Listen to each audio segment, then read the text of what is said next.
क्या खूब लगती हो, बड़ी सुंदर लगती हो।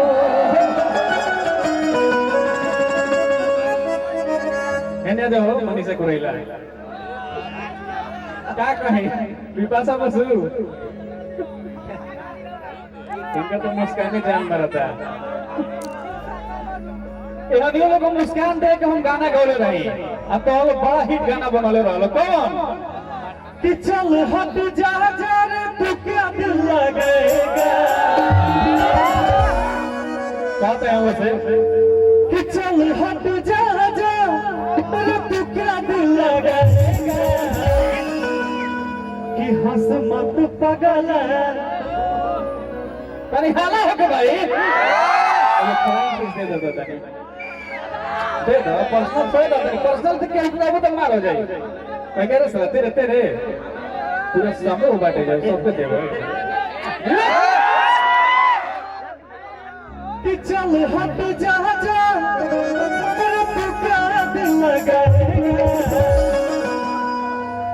मुखड़ा मार देगा ना के कि हंस मत पगली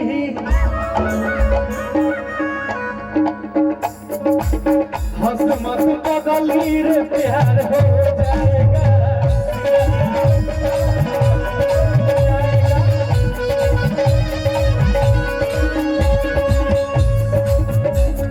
लड़का छै छबीला मैं लड़की नाच वाली तेरे जैसे आगे पीछे रखती है ये सोनाली।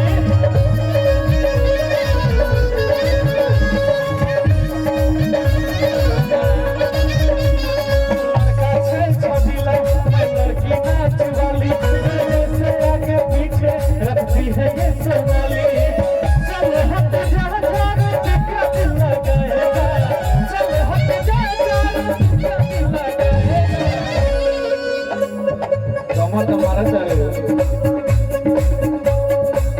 हंस मत पगली हंस मत पगली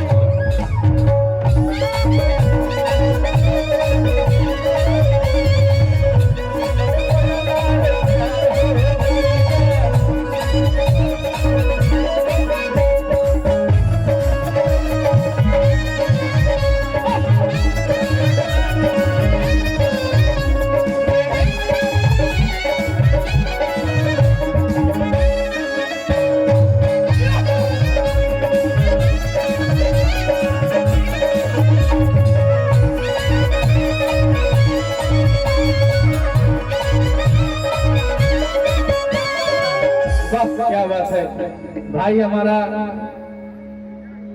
एक बजट पूरा तरह ज्यादा होगा ना हो गया। चलो माता रानी करस की एकदम तिजोरी में पूरा एकदम